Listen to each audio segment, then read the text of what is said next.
In 1783, Wilhelm, a frustrated philosophy student at Göttingen University, is sent on a mission by one of his professors.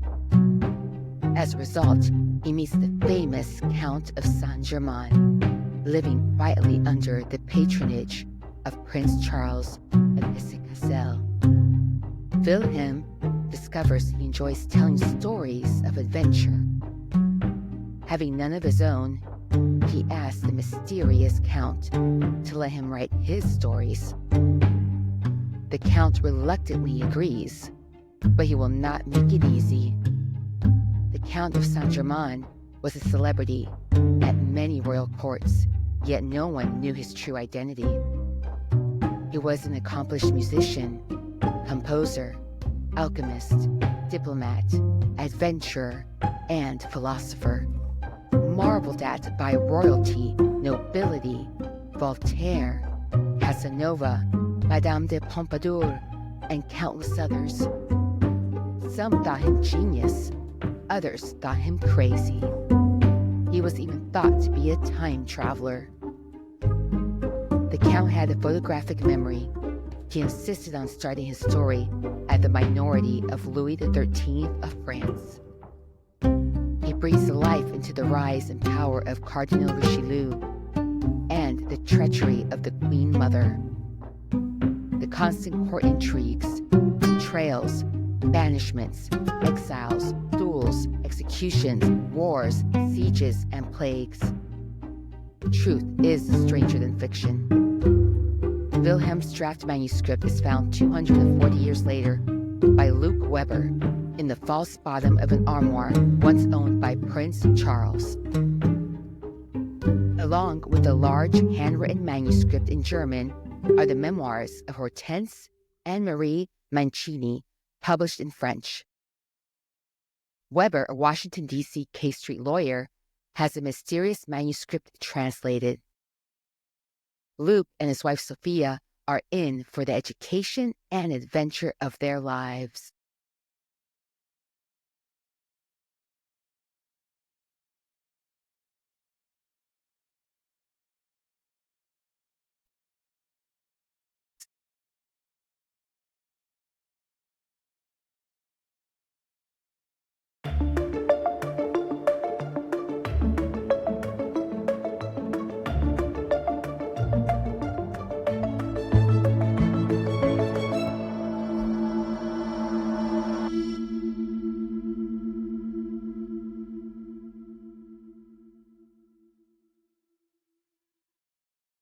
Reprobates and Saviors, Volume 1, Chapter 1. It's here! Luke, the truck is out front! It's here! They're double parked, so hurry! Cried out Sophia to her husband as she tried to get their Schnauzer and Chihuahua to stop barking. Luke hurriedly pulled on his pants and a polo shirt as he leapt from their bed. Damn, when has anyone arrived early in D.C.? I got the text yesterday about the arrival time, but forgot to tell you. I don't know why you gave them my number instead of your own. They said they would arrive between 8 and noon. It's nearly 8, so they're only a few minutes early, responded Sophia. I gave them your number because you are usually more accessible, answered Luke as he ran for the bathroom.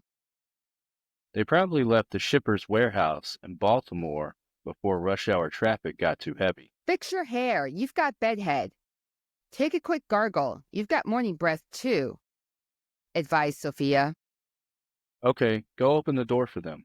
I'll be down in a couple minutes, Luke blurted out as he raced to make himself a little more presentable. Wake up! I look worse than you. They could send it back to Germany for all I care. I wouldn't open the door looking like this if the house were burning down and the fire department was trying to get in, snapped Sophia as she calmly got up and pulled a sundress on before stepping toward the bathroom, while Luke dried his face from the splashes of water he had thrown across his head.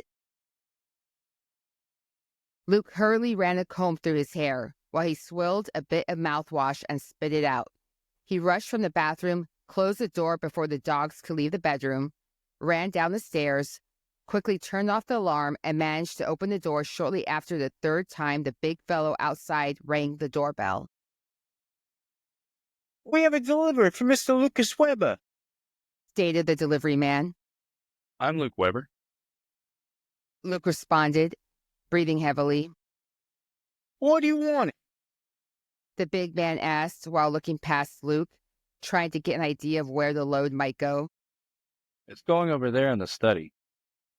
Answered Luke as he motioned to his right. The big man looked at his clipboard and said, There's 3 crates. Big, bigger, and biggest. The biggest one is huge, and the big one is pretty large too. I work on this as some kind of cabinet.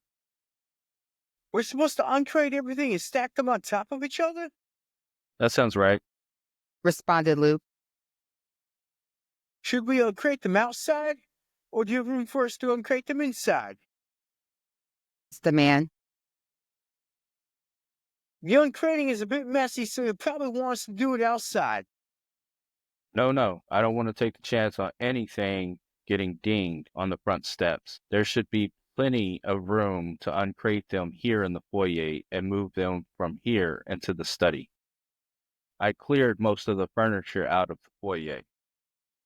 Replied Luke. The big man turned and yelled back to his partner, who was bringing one of the crates down the lift gate of the truck. Thank you.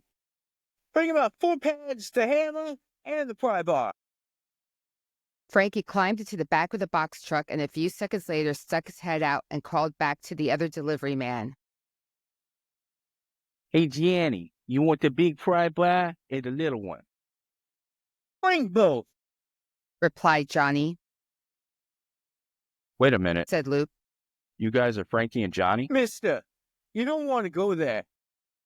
Frankie's Boston attitude comes out strong when anyone jokes about that. I used to try to call him Frank, but he grew up called Frankie. He says it's on his birth certificate and they changed that. Don't say none of that Frankie and Johnny crap when he can hear it. He'll go off. We just want to make this delivery and keep our jobs. Warned Johnny with a quick smile. Okay, that's cool. Forget I said it. Let's just get this done and get you guys on your way. Replied Luke as Frankie was bounding up the front steps with the pads and tools. While the 2 men were laying down the pads in the foyer, Luke advised. I think you will want to bring in the mid-sized crate first. That should be the base. Then the biggest one. That should be the main body. The smaller crate should have the top. Okay, we'll bring in the first one, uncrate it, and then put it in place. Then we'll do the same with the other 2. Replied Johnny. The 2 burly men went out to the truck and soon hauled in the mid-sized crate and set it on the pads in the foyer. They stood up to stretch their backs, and Frankie remarked, That was a workout. But that huge one is going to be a challenge. Johnny grabbed the tools and began to open the crate. The men removed the top and sides of the crate. The piece was encased in thick panels of foam board. Beneath the foam board, it was cocooned in moving pads and finally a plastic wrap. After Frankie and Johnny removed all the packing except for the material upon which the piece of furniture still sat, they gathered up the freed crating and padding material and carried it back out to the truck to clear the clutter from the foyer. While they were gone, Luke examined the base. He marveled at its beauty. The 2 side-by-side drawers sat perfectly and opened smoothly. The ornate carvings of various shades of walnut were stunning. Each drawer had an engraved copper sheet about 9 inches high and 2 feet wide, with a round copper knob in the center of the drawer's face. The copper was designed as looping grapevines with various bunches of grapes hanging and several different species of birds perched in vines. Luke wondered how anyone could essentially carve with such intricate designs in a sheet of copper. It looked like the vines had been painted on the walnut, yet they were cut into individual sheets of copper and attached to the walnut with tiny nails in each corner. There were no seams. Each leaf, grape, and bird looked realistic. The engraving was as impressive as the cutting. The interior looked pristine, just like the exterior. Luke could not see any damage or signs of any repairs. There were some barely visible small scratches and rubbing. but it was in remarkable condition for being more than 2.5 centuries old. This wasn't just a grand piece of furniture, it was an exquisite piece of art. Frankie and Johnny returned to the foyer and immediately latched onto each end of the piece and carried it to the designated position in the study. They set it down a few inches from the wall, anticipating they would need some maneuvering space to place the other pieces on top of it. Now it's time to bring in that mountain gator, remarked Johnny as they gathered up the remaining packing material and headed back out. What the hell is a mountain gator? It's something big and bad, like my old man, answered Johnny. We're gonna go wrestle with that monster now. My old man was a mountain gator in the army. Frankie and Johnny continued their banter as they headed for the truck. Sophia now came down from the bedroom, pretty and fresh. Are they still unloading? She asked Luke. Yep. The base is in the study. Now they're going to bring in the main body. You can see by the crate, it's tremendously bulky. I hope they get it through the doorway without dinging the door frame or the steps. I'm really impressed with how well this was packed. You could buy a new Tesla for the price you paid for this, not to mention the shipping, countered Sophia. I should hope it was packed well. Frankie and Johnny positioned the biggest crate on 2 large dollies to push it up the walkway to the foot of the steps. Frankie moved to the steps as he and Johnny tipped the crate so Frankie could lift on the top, while Johnny groaned as he lifted the bottom. The two men began their struggle to carry it up the steps. When they were nearly at the top of the stairs, there were clear thuds inside the crate. Something must be loose, grunted Johnny. Keep going. We can't do anything about it now. Luke grimaced as Sophia clutched his arm. Neither said a word, but they were obviously concerned about the clatter inside the crate. The two exhausted men successfully got the crate into the foyer without contacting the door frame or any of the woodwork and stood it upright. There was another clatter inside the crate as it became vertical again. They must have packed the hardware inside, gasped Johnny as he took a knee to catch his breath. From the photos and videos I received from the auction house, I don't think there's any loose hardware. Interjected Luke.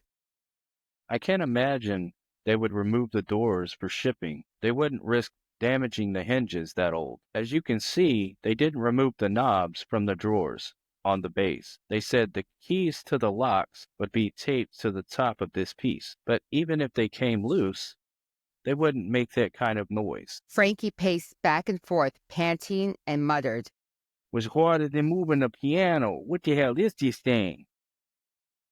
It's an armoire, answered Luke. What's that? Frankie asked.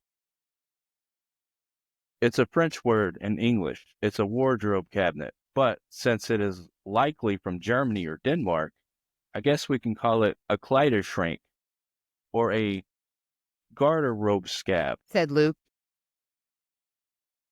So, it's like a closet? Questioned Johnny. Hey, Luke, interrupted Sophia. No one has time for a history lesson now. You need to inspect it for any damage. Find out what was making the noise. These gentlemen are double parked and morning traffic is getting backed up. You're right. I'm just so enthralled with this piece and its provenance, admitted Luke. Johnny and Frankie pried off the top and sides of the crate and the padding materials as with the previous crate. Everyone stood back to admire the wonderful piece of furniture. The exterior was flawless and breathtaking.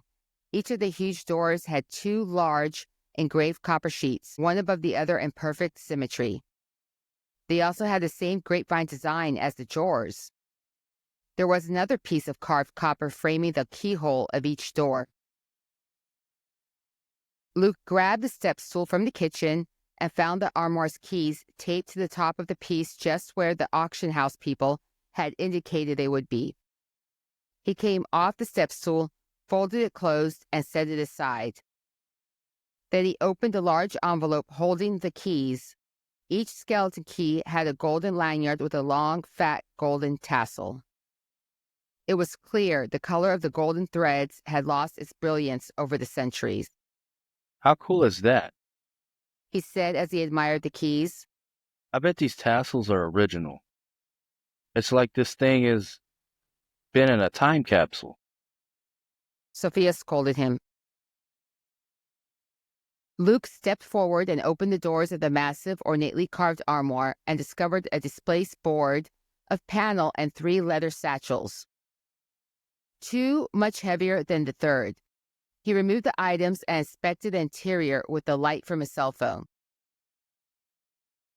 All these shelves are permanently mounted. I don't see any missing. Wait, it looks like this panel is the bottom of the armoire, or more like a false bottom. He seated the board back into the armoire. Look at that. You can't even tell it isn't the actual bottom. These pouches must have been hidden under it. There are a couple of little fresh scratches, but nothing significant. Still examining the inside, Luke shone his light on a barely noticeable metal button at the bottom of the front on the interior, just above the level of the false bottom. He pushed the button, and the lip of the false bottom popped up, enabling its removal. He lifted the panel up and took another look at the hidden compartment. I can see some staining on the very bottom where the leather bags were sitting under the false bottom. Luke pressed the panel back into place again and remarked, This is amazing. If you guys hadn't turned this nearly on its side and jostled it up the steps, we may have never discovered this. How are you supposed to use this thing as a closet if you don't have no place to hang clothes? They hadn't invented hangers quite yet when this piece was built. Clothes were folded and stacked on the shelves or in drawers. I imagine they put hats and shoes on the shelves and most of their clothes in the drawers. I think ladies tended to keep their bulky gowns in a trunk. From what I understand, even wealthy people didn't have huge wardrobes back then. People didn't change clothes so often and washed them even less frequently. offered Luke. Regular bathing wasn't popular either. It was thought to be unhealthy. It was a stinky time. I wonder what's in them bags. Asked Johnny. Must be something valuable to be hiding in them in that closet thing. What'd you call it? An armoire. Luke responded, I don't think that word will stick with me. admitted Johnny. Yeah, you have enough trouble just speaking English. Teased Frankie. At least I know how to pronounce car, bar, and Cuba. My Beantown brother. Countered Johnny. Really? You can't pronounce ass. You say ax, and I say cat. Big deal. Retorted Frankie. I say lobsters and you say crawdaddies. Your crawdaddies aren't nothing like lobster. You don't see no red crawdaddy restaurants. While Johnny and Frankie jabbed each other, Luke grabbed one of the satchels and removed the strap. He opened the flap and pulled out what looked to be 2 very old books or pamphlets wrapped in paper. He studied them briefly.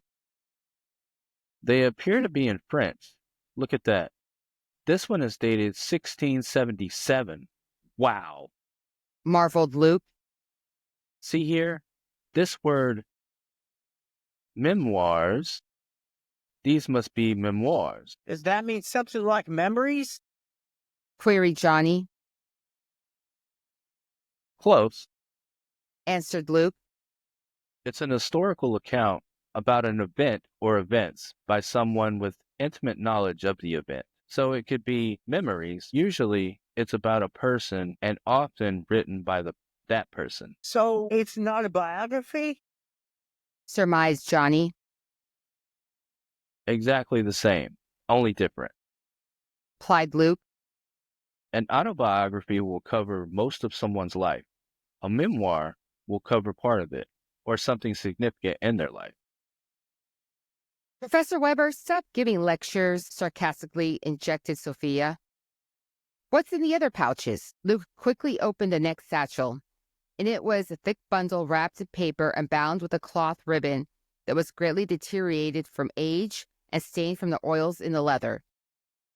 Luke removed the ribbon and the wrapper. Oh man, it looks like crumbling pieces of wax all over. Oh yeah, these 2 pages are folded in 3 and clearly had a wax seal. Here's another one that had a wax seal. These must be letters. The rest of it isn't folded. This is handwritten. It looks like German, maybe Danish or Dutch. I can't tell the difference. He thumbed through a few pages. Maybe somebody translated those 2 books to German or whatever it is. I don't know. This is the size of an old big city phone book. Luke found the contents of the final satchel to be similar to the previous one. Everyone's focus was interrupted by the sound of car horns. Johnny pulled himself up from the floor. Come on, Frankie. We've got to get this job done and get back on the road. The cops will be here to ticket us soon. There's some irate people out there trying to get to work or school. Well, Danny, since you're driving, you'll be the one to get the ticket, Joked Frankie. The 2 men closed the doors of the armoire, carried a large piece into the study, and gently set it on the base. They gathered up the pieces of the crate and other packing material and hurried back out to the truck to bring in the 3rd crate. Luke carried the satchels and their contents into the study and set them on his desk. He realized they were fragile and didn't want to handle them anymore. The ink, particularly on the handwritten bundle, was faded. Even though the 2 men were outside, Sophia whispered when she asked Luke, "Did I hear that right? Those 2 giants are Frankie and Johnny?" Yes, but don't say anything about it. Apparently, Frankie doesn't find it at all funny. Warned Luke. I don't want to get my butt kicked in my own house, and I certainly don't want the armoire getting damaged. "I can understand that. My lips are sealed," declared Sophia, nodding her head. Although her lips were closed, she still made a snorting sound as she fought to suppress a laugh. The 3rd crate was soon in the foyer and opened to reveal a fantastically ornate carved crown for the armoire. Johnny and Frankie lifted it and carefully slid it on top of the rest of the armoire. With only about an inch of clearance from the ceiling, the pieces all fit together snugly. The completed armoire was essentially one solid piece of furniture.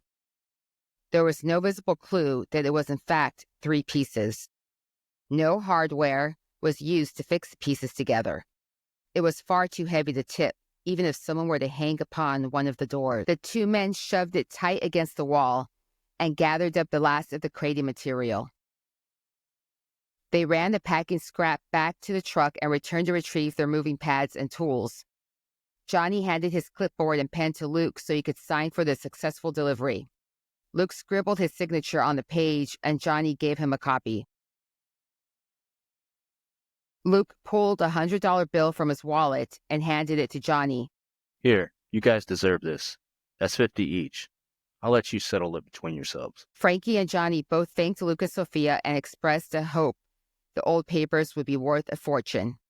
They rushed back to the truck to the sound of car horns and were soon joining the DC gridlock traffic trying to slip onto Wisconsin Avenue. Luke plopped down in his chair at his desk. He leaned back and stared at his armoire. He called out to his wife. Sophia, check this out. Sophia stepped into the study after locking the front door and setting the security alarm. "Frankie and Johnny were sweethearts. Oh, what a couple in love," she sang. Luke, shaking his head at her singing, pointed to the top piece of the armoire and said, There. On the crown is 1766 above each door. In the center of the grapevine is the coat of arms of the prince and the princess. According to the auction house, his over one door and hers over the other. I don't know which one is which. She probably used the whole thing for her stuff anyway. That's very funny coming from a man with more than 30 suits and 24 pairs of dress shoes, countered Sophia. Hey, I'm a K Street lawyer and lobbyist. I've got to dress for success, Said Luke in his defense. I may have spent almost as much on this armoire as I did on law school, but it's worth every penny. I love it. Well, those papers might be worth something. You should have them checked out to see if you got a better deal, suggested Sophia. Yeah, I cleared my calendar for the entire day, so I think I'll try to find a translation service now to get an idea of what we have here. Luke said as he logged onto his desktop computer to do a search for translators. Good idea, replied Sophia. I'm going back upstairs to take a shower, and then I'll make us a late breakfast. My gosh, Willie and Neely are making a scandal. They haven't been outside yet, and they want their breakfast. I'll send them down. Don't forget to feed them. I got it. Go send them down. Hopefully they haven't already peed on the floor, replied Luke. The dogs raced down the stairs and ran to the back door. No accidents! They held it! Sophia yelled down to Luke. Good babies. Praised Luke as he turned the alarm off again and hurried to open the door to the yard. By the time Sophia had finished her shower, Luke entered the bathroom and began to undress to take a shower. Okay, I've got a 1 o'clock appointment with the translation service about 30 minutes from here. He informed Sophia. Do you want to go with me? No, remember I told you I have a manicure and pedicure appointment at 2. Luke and Sophia shared speculations of what the books and papers could be and how long they may have been hidden in the armoire while they enjoyed their very late breakfast. Luke was soon out the door with the satchels in his backpack, headed for the metro rail station 4 blocks away. He arrived at the translation service a few minutes early and was soon escorted into a small conference room by the receptionist. He was greeted by 2 men and a woman. The younger man shook his hand and said, Mr. Weber, welcome to Ziggurat Language Specialists. I'm Raul Lopez. So, based on the discussion on the phone, I have Paul and Dominique joining us. Paul is our German, Danish, and Dutch expert. Dominique is our French, Spanish, and Catalan expert. They all exchanged greetings. Carl and Dominique both had strong accents. Raoul's accent was barely perceivable. We're anxious to see what you have found. Before we get started, would you like a coffee, cappuccino, tea, water, or anything? Cappuccino would be great, responded Luke. Raoul turned toward Dominique and Carl, who both declined anything. They were clearly eager to see the material Luke had brought. Raoul turned back to the receptionist. Katie, would you be so kind as bring Mr. Weber and me each a cappuccino, please? Luke and Raoul took their seats on one side of the conference table. Dominique and Carl went to the opposite side of the table. Luke noticed that Carl pulled Dominique's chair out for her and ensured she was comfortably seated before he sat himself down. Carl appeared to be in his mid-60s and had the air of a gentleman. Dominique was probably 20 years younger. Luke thought she looked very serious, almost dour. Luke removed the satchels from his backpack. Carl and Dominique both laid out linen cloths in front of themselves and sanitized their hands in synchronization, almost like a military honor guard. Their typical day was spent translating present-day legal documents, but they were obviously experienced enough with old and rare documents to take prudent steps to avoid damaging them. Seeing your precautions, I'm a little bit embarrassed to tell you I flipped through these without cleaning any oils I may have had on my hands, admitted Luke. Don't worry. Raoul responded. Anybody would likely do the same upon first coming across something unknown in a pouch from a secret compartment. Luke opened the satchel with the 2 books first. I think these are memoirs, he said as he passed them to Dominique. She placed them side by side on the cloth and began analyzing them. Luke then opened the second and third satchels and passed the first large bundle of handwritten papers to Carl. Those first pieces of parchment were folded in 3 parts and appear to have had wax seals. They look like letters to me. One is a single page. The other has 2 pages. The rest of the stack appears to be a manuscript. I see the German spelling of manuscript in both those letters. My guess is they are referring to these big bundles of papers. The second bundle didn't have any letters with it. Luke concluded while handing the bundle to Carl. Katie returned with the cappuccinos on a tray with various sweeteners and set the tray on a round coffee table in the corner of the room. Come, Mr. Weber, let's enjoy our cappuccinos over here and avoid any risk of spilling something near the documents, requested Raoul. Luke moved with Raoul to chairs at the coffee table. Very well, Luke. Please tell us more about how you came across this material, requested Raoul. Luke was more than happy to tell the whole story of the armoire. He pulled out his cell phone and showed Raoul several photos of the armoire. Luke could see Carl was interested in seeing the photos, but reluctant to leave the stack of writings he was reviewing. Luke got up and held his phone across the table to give Carl a view of the photos. He was about to do the same for Dominique, but she was engrossed in a search she was conducting on her laptop.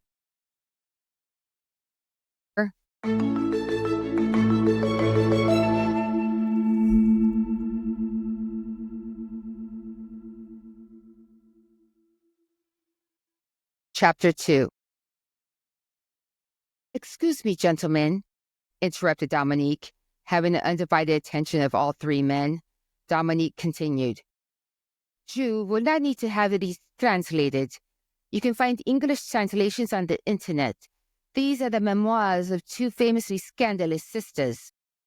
Are they classics? Queried Luke.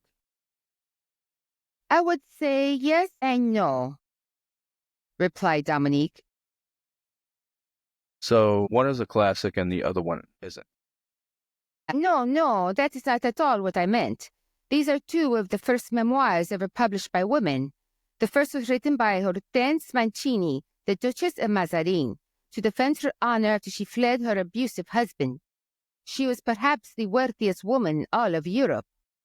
In fleeing her mad husband, she had to leave behind not only her fortune, but her 4 young children. It was published in French in 1675.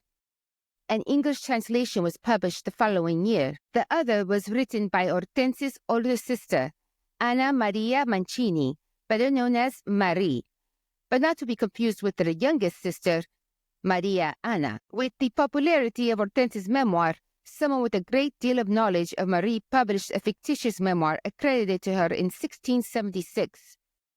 Obviously, because she committed the same great scandal as Hortense by fleeing her own worthy and powerful husband, coincidentally in the company of Hortense.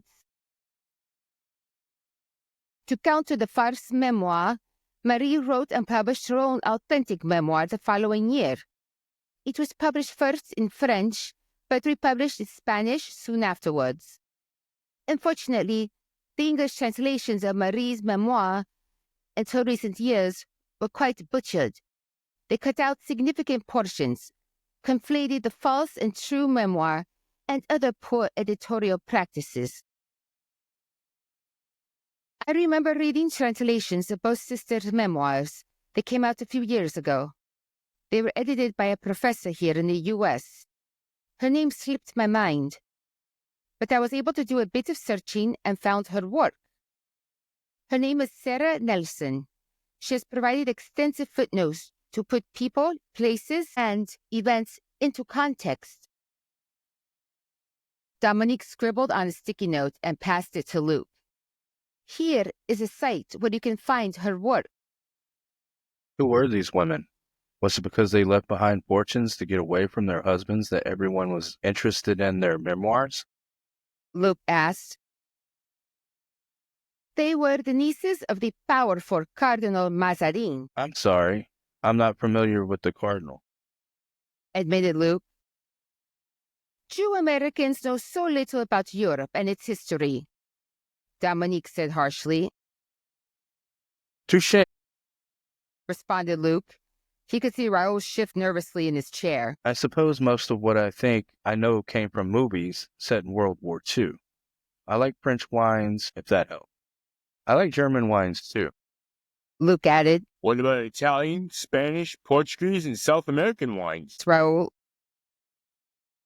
Hell, I like all of them. I think I might be starting World War. Blurted out Luke. You certainly won't be starting it. We argue over wine at least weekly. To appreciate these books, you will have to do a great deal of study. Be careful with what you find in the internet. Much of it is inaccurate, rejoined Dominique. Although Cardinal Mazarin was from Italy, he became the chief government minister of King Louis XIV. He was extremely powerful and acquired great wealth. He brought his 5 nieces and 3 nephews from one sister and 2 nieces from another sister as children from Rome to the French court. These children virtually grew up with Louis XIV and his brother Philippe. The children were highly educated and quite spoiled. Louis XIV wanted to marry Marie. His cousin, King Charles II of England, wanted to marry Hortense. For political and financial reasons, the cardinal did not allow either marriage to happen. Instead, he married the 5 Mancini sisters and their 2 cousins to various European nobles and even royals. The daughter of one of the cousins became Queen of England. Hortense and Marie's brother became a lover of Philippe. His name was Philippe as well.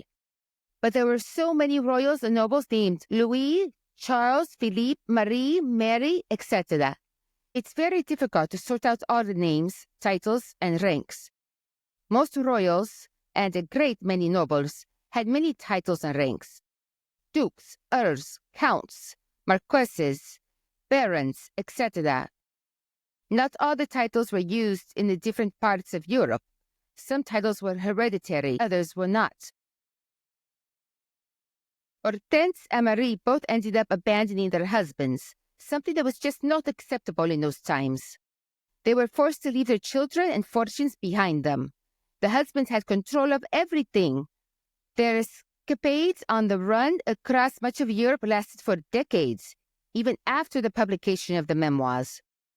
There was so much that was sordid and unconventional. Hortense definitely was the biggest celebrity. She eventually made her way to England and became King Charles II's mistress. It didn't stop with this generation.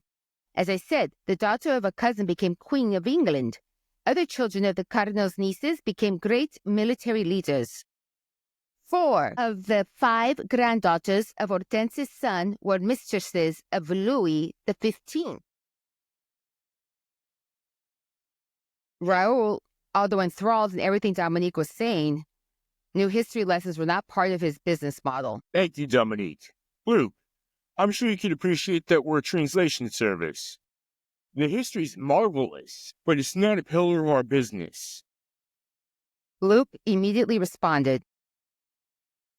Make it a billable consultation, my friend. I think I just got a glimpse of how much I need to learn. I'm still completely baffled and confused, but so much better focused. What do you think these books are worth? Can't tell you that, admitted Dominique. You need to take them to a very reputable expert on rare books to get an appraisal. They are very early editions and seem to have an interesting provenance. Carl jumped in. Now that Dominique has shared so much wonderful knowledge, I believe I'm ready to build on those billable hours. I think you will find this just as fascinating, perhaps more. Please do, replied Luke. My wife may kill me, but I'll risk it. I cannot speak to this detail and eloquence, as did Dominique about those books. As far as I can tell, these 2 bundles are an unknown manuscript.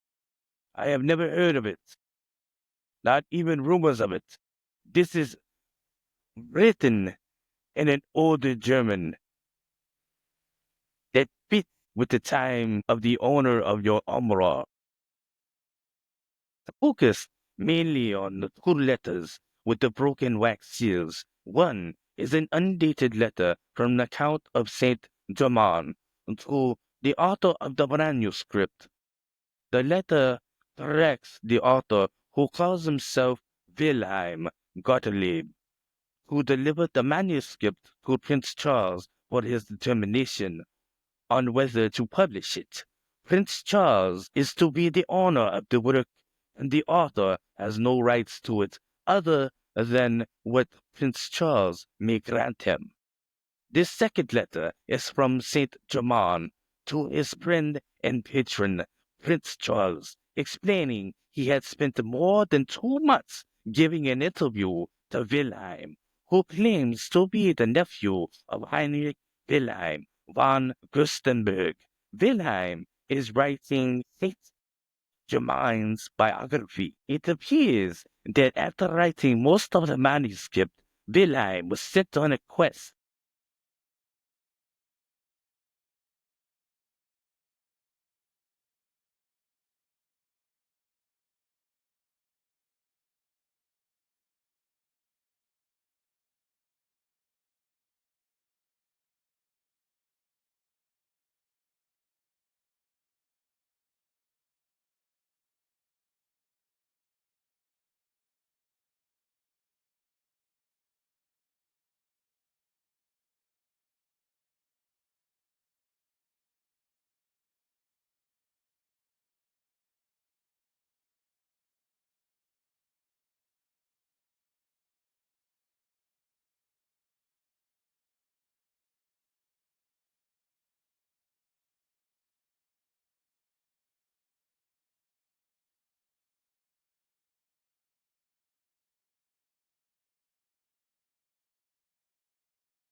Answered Carl.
Raoul finally weighed in. Look, we really should not be performing as historians, interpreters of the meaning, or book appraisers. We can only guarantee professional job of translating. Luke was rubbing the sides of his head and slightly rocking his body back and forth in the chair.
Volunteered Carl.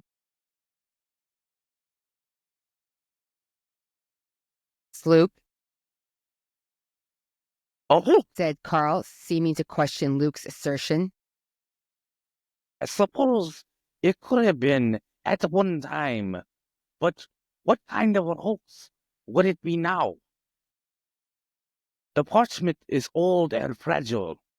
The ink is old and faded.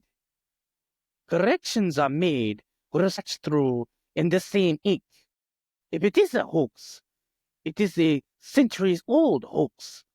This is a very long manuscript. Would someone hundreds of years ago write so much for a mere hoax or for putting out false information with a pamphlet would have been sufficient? I just do not think that is the case. It is possible it may have been fiction, but I do not think hoax would be an accurate characterization. I must go through much more of it. Okay, Raoul. This is hurting my head. What's your estimate on what it will cost me?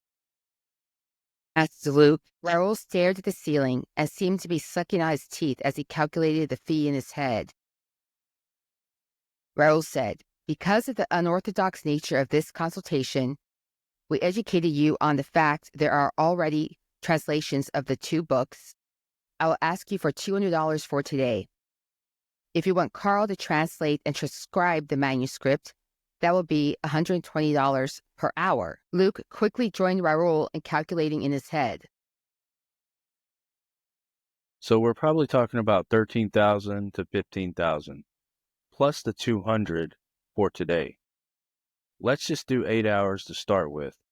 That's $960 plus $200 for today. Translate the 2 letters and then the first several pages of the manuscript. Based on what I see from the 8 hours of translated material, I'll decide whether to translate the remainder of the manuscript. If I decide to have all of it translated, I will agree to $14,000 total. But I want a top-notch job on the translation and transcription. Sir, I am from Brandenburg. I do nothing less than the best. Snapped Carl. He was clearly insulted. I apologize, Carl. I didn't mean to insinuate that at all. I can certainly see you're a consummate professional. I got carried away with my negotiation language. Countered Luke. You and Dominique have already blown my mind. Raoul countered. "I believe $15,000 is a more appropriate estimate, but the final cost will be based on the hours. It could be more, it could be less," That's fine. conceded Luke. Raoul begged Katie to bring in the standard contract. Dominique wrapped the 2 memoirs in the cloth she had laid them on for examination and handed them to Luke. "I'm confident these are valuable. Handle them very gently." Luke thanked her again and slid them back in the satchel. He put it in his backpack along with the empty satchels from the manuscript, that Carl was keeping for translation. Raoul said, "Here's a boilerplate contract form. I just filled in most of the information and details. You can review it to ensure it covers everything we discussed. Fill in your information, sign, and date it," stated Raoul as he moved to the conference table. This is your only task for the remainder of the day and whatever time remains tomorrow. Do not get distracted with interpretation. Translate and transcribe. We can address any desired interpretation from an historical perspective afterwards. Once you have 8 hours of translation completed, you can email it to Mr. Weber.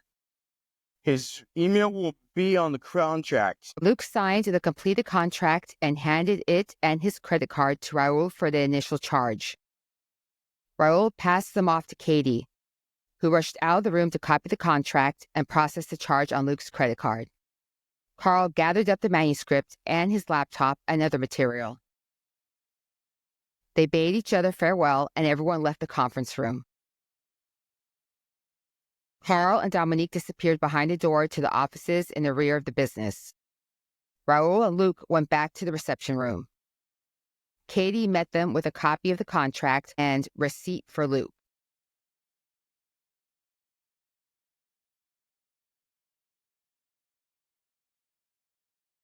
No sooner had Luke put the contract copy and the receipt in his backpack than his cell phone was ringing.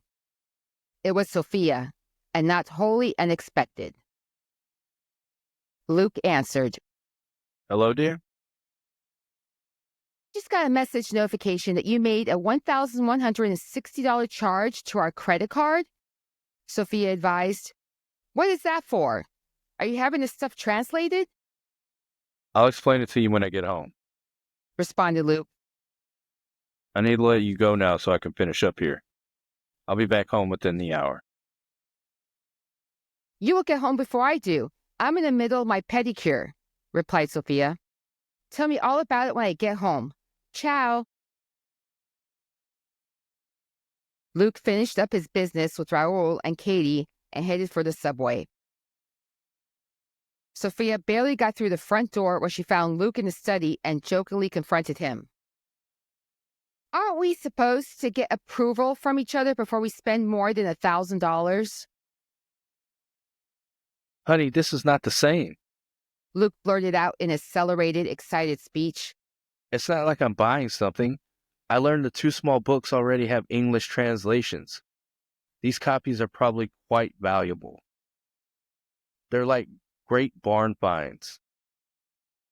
The other big handwritten bundles appear to be a biography of an eccentric character from the 1700s known as the Count of Saint Germain. Apparently, he was associated with King Louis XIII, Madame Pompadour, Voltaire, Casanova, and many others in the later years of his life. Prince Charles was his patron. It's possible it was never published because it revealed scandals of too many prominent figures. It was entrusted to Prince Charles for his decision on publishing it or not. Since no one seems to know anything about it, he must have decided not to allow it to be published and hid it away under the false bottom of the armoire. He didn't destroy it. I bet he intended for someone to find it after his death. I doubt he thought it would take this long. Sophia finally interrupted him.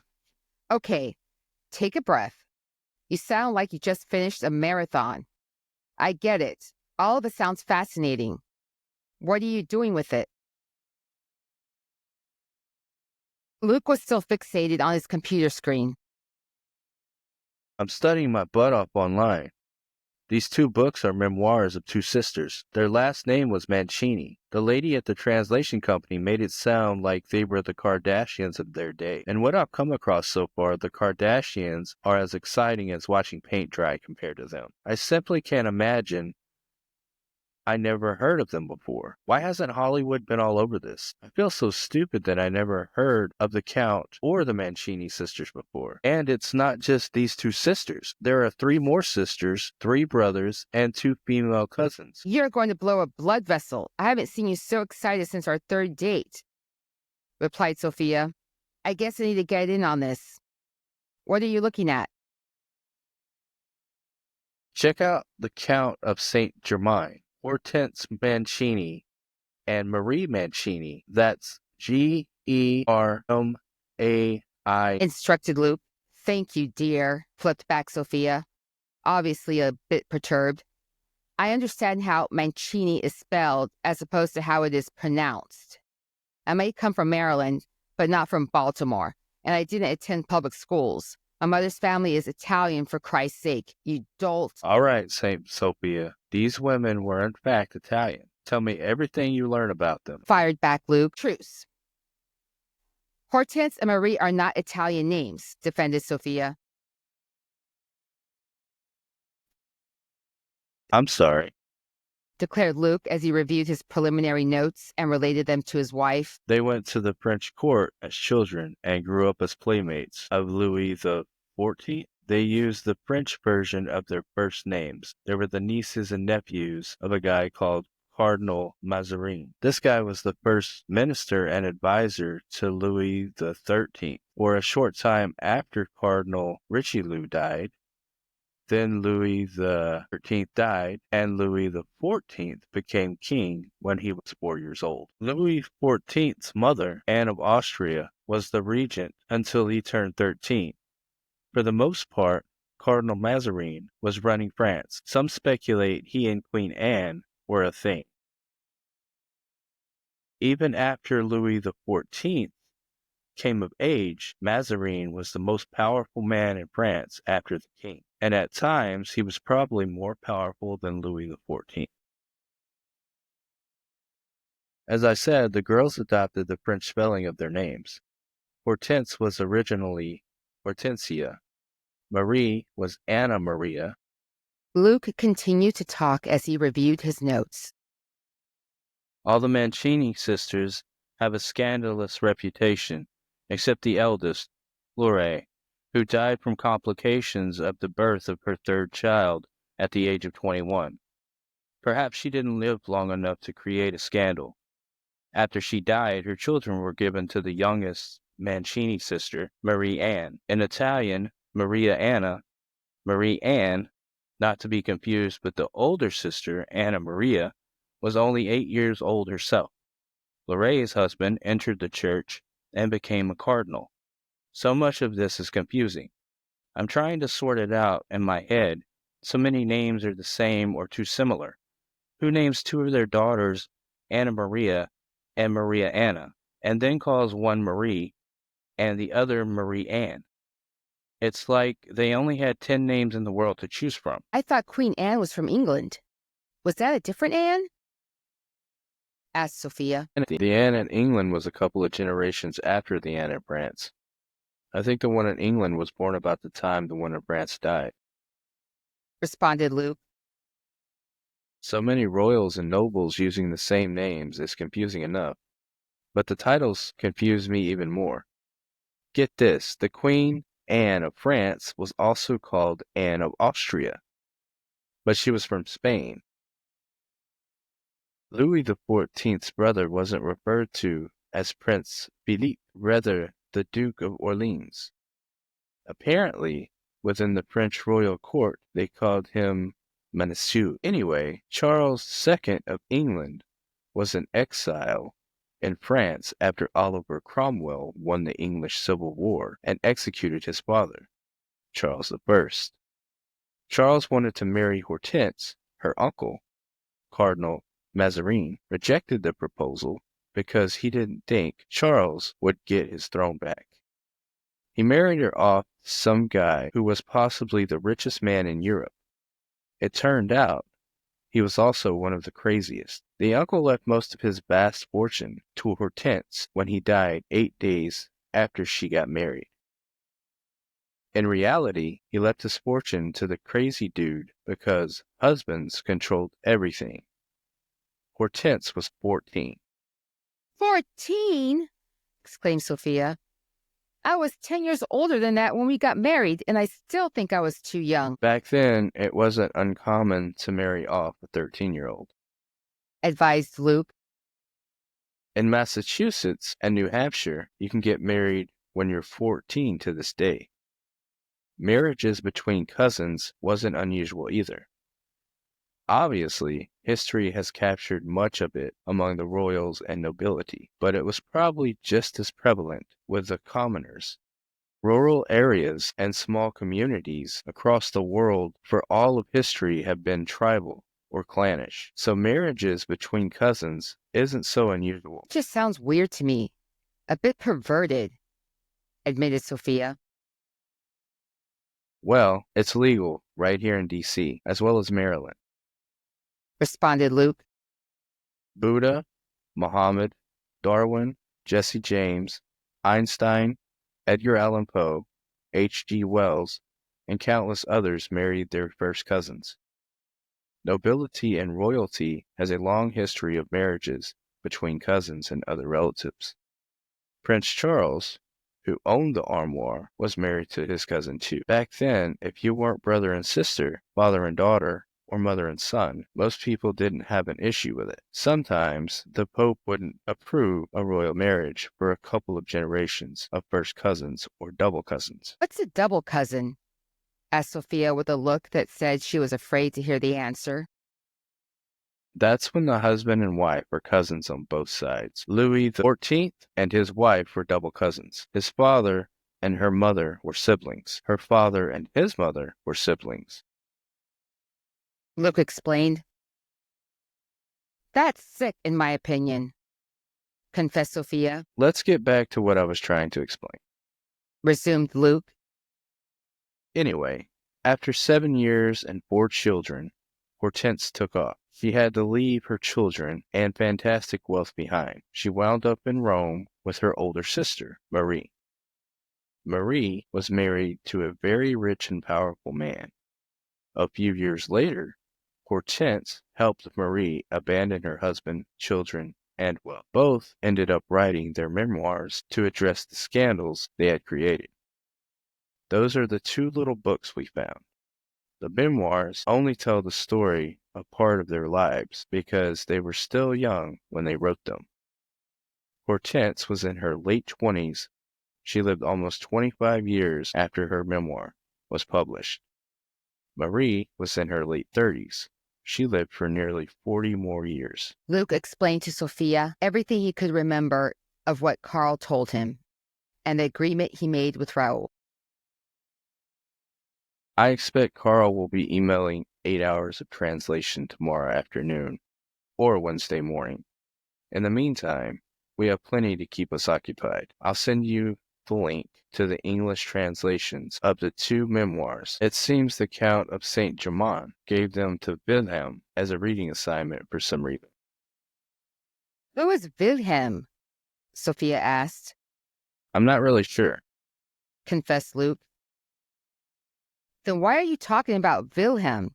You just said Wilhelm had the books as a reading assignment. Who is Wilhelm? Demanded Sophia.